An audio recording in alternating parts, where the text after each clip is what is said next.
Hello, নমস্কার সবাইকে। আশা করছি আপনারা সবাই খুব ভালো আছেন। আজকের আরেকটা নতুন ব্লগে আপনাদের সবাইকে স্বাগত। আজকে মঙ্গলবার, এখন প্রায় বাজে 9:30, আর আমরা সবাই মিলে চলে যাচ্ছি রানাঘাট। রানাঘাট হচ্ছে আমার সেজ ননদের বাড়ি, তো সেখানেই যাব আজকে বেড়াতে। বাইরের ওয়েদারটা আজকে খুবই ভালো, একদম রোদ নেই, আর কিন্তু গরমটা বেশ ভালোই আছে। চলুন তাহলে এবারে বেরোবো। এখান থেকে আমরা সোজা যাব স্কুটি করে কাকিনাড়া, ওইখানে স্কুটি রাখার জায়গা আছে। স্কুটিটা রেখে আমরা ট্রেন ধরবো ওখান থেকে ডাইরেক্ট রানাঘাটের জন্য। পৌঁছে গেছি আমরা কাকিনাড়া স্টেশনে। স্কুটিটাও জমা দেওয়া হয়ে গেছে, আর ওই যে আমার বর হাঁটছে, তার পিছন পিছন আমরাও হাঁটা দিচ্ছি। ও যাবে আগে, টিকিট কাউন্টারে লাইন দেবে, টিকিট কাটবে। আমরা বেশ অনেকটা আগেই চলে এসেছি। যাই হোক, ট্রেন ধরার জন্য আগে আগে আসাই ভালো। স্টেশনটা দেখে যে কি ভালো লাগছে।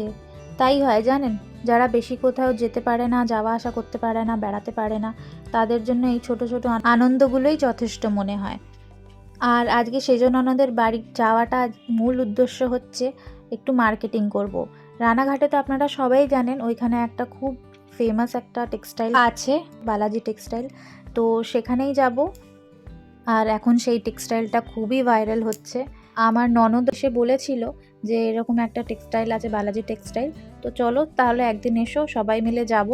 তাই আজকে যাওয়া। আপনাদের হয়তো মনে আছে, বেশ অনেক দিন আগেই আমি ব্লগ করেছিলাম একটা খুশির খবর, যে আমার একটা বোন আছে, আমার পিসির মেয়ে, তার বিয়ে। পিসে মশাই দুজনেই নেই, আমার বাবার কাছেই সে মানুষ। তাই ওর জন্য কিছু জিনিসপত্র, বিয়েরই সব জিনিসপত্র কিনতে যাব। যতটা পারবো আজকে কিনবো আর কি। চলুন তাহলে, আমাদের ট্রেনও চলে এসেছিল, আর আমরা বসে পড়েছি। বেশ অনেকক্ষণ পর আমরা বসার জায়গা পেলাম। আর ট্রেনটাও একদম ফাঁকা, খুব একটা ভিড় নেই, যেটা সবসময় আমাদের এখানে ভয় থাকে। আমার তো ট্রেনে উঠতে এই জন্যই ভয় করে, এই ভিড়ের জন্য। কিন্তু কোথাও গেলে তো উঠতেই হবে, দূরে কোথায় গেলে। তাহলে চলুন, আমরা রানাঘাটেও পৌঁছে গেছি। এখান থেকে আমরা সোজা যাব মিষ্টির দোকানে। মিষ্টির দোকানে একটু জলখাবারটা সারবো, ওই একটু কচুরি আর তরকারি খেয়ে তারপরে আমরা এখান থেকে বেরোবো। সেই বাড়ির থেকে বেরিয়েছি, সেই একটু জল, চা বিস্কুট খেয়ে, আর বেশ খিদে পেয়ে গেছিলো। তাই কচুরি দেখে আর থাকতে পারলাম না। ও বাবাকে বললাম চলো দুটো করে কচুরি খেয়ে নিই, প্রচণ্ড খিদে পাচ্ছে। মেয়েও ট্রেন থেকেই বলছিল যে মা খিদে পেয়েছে। তাহলে চলুন কচুরিটা খেয়ে নিই।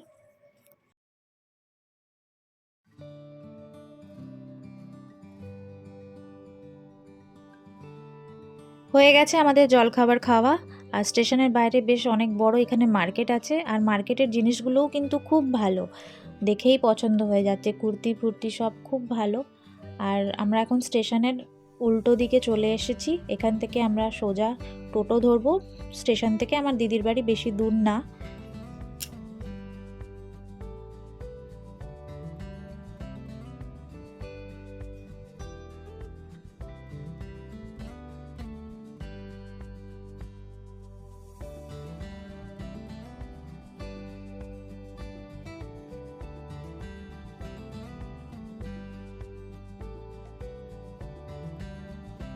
বেশ অনেকটাই চলে এসেছি, আর কিছুক্ষণের অপেক্ষা।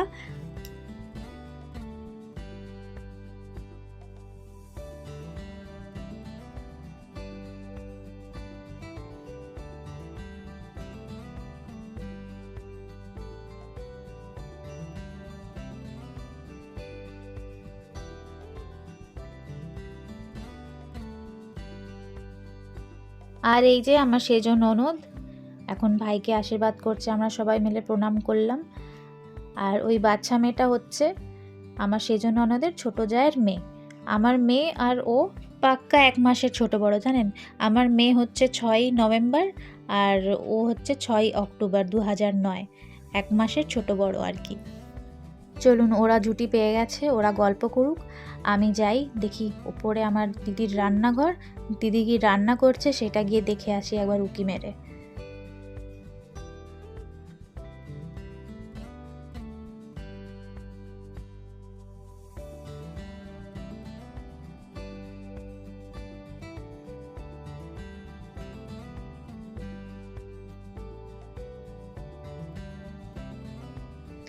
এই যে আমার দিদি রান্না করছে। আর দিদির বাড়ি এলে আমাদের সবার একটাই আবদার, ইলিশ মাছ। তাই ইলিশ মাছ আমরা আসছি বলে কত ইলিশ মাছ আনিয়েছেন দেখেন।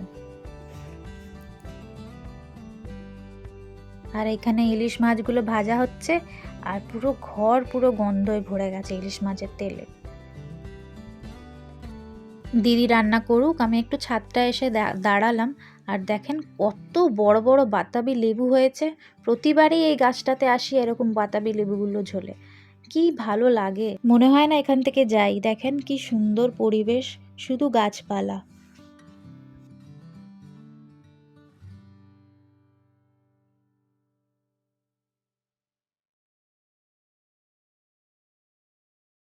দিদি ওইদিকে রান্না করছে, আর দিদির পাশেই আমি একটু বসলাম, গল্প করব একটু, আর দিদি রান্না করবে।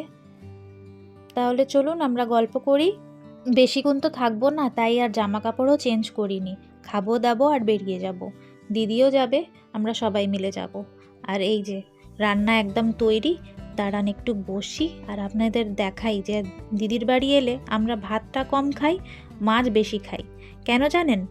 এইখানে রয়েছে পমফ্রেট মাছ, চিংড়ি মাছ, ইলিশ মাছ, কাঁকরেল ভাজা, আর আলু আর মাছের তেল দিয়ে ভাজা। ওইখানে একটা কিছু রয়েছে, আর এখনও কিন্তু বাকি আছে। দিদি এখানে ভাত বাড়ছে, আর ভাতের ঠিক পিছনে দেখেন একটা ইলিশ মাছ আর কচু দিয়ে ঝোল আর ডাল। ও, যেটা বলছিলাম, আমরা দিদির বাড়ি এলে মাছের আমাদের এত আবদার কেন জানেন? আমার জামাইবাবু, তার মাছ নিয়ে বিজনেস, উনি মাছেরই বিজনেস করেন। আর আমরা যখনই আসি আমরা এখানে মাংস টাংস খাই না, শুধু খাই নানান রকমের মাছ।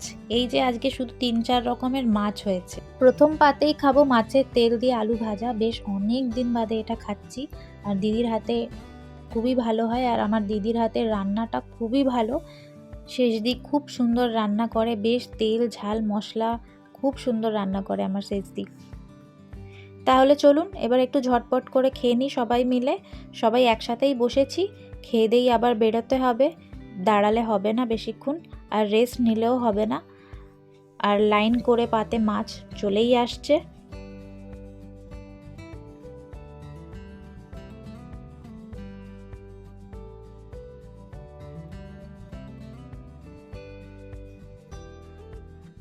কতদিন বাদে যে এত ভালো খেলাম তা জানি না, কেন নিজের হাতে রান্না করে করে না খেতে আর ভালো লাগে না।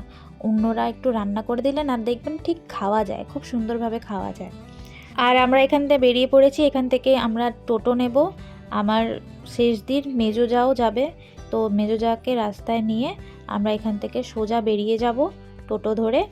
আর ওই পার থেকে আমার সেজো ননদের মেয়েও যাবে, সে ওর বাড়ির কাছাকাছি, সে ওখান থেকে উঠে যাবে। ওখানে ও পৌঁছেও গেছে বোধহয়। আমরা এখান থেকে উঠবো, আর তারপরে সোজা বালাজি টেক্সটাইলে আমরা দেখা করব সবাই একসাথে। তাহলে চলুন বেরিয়ে পড়ি।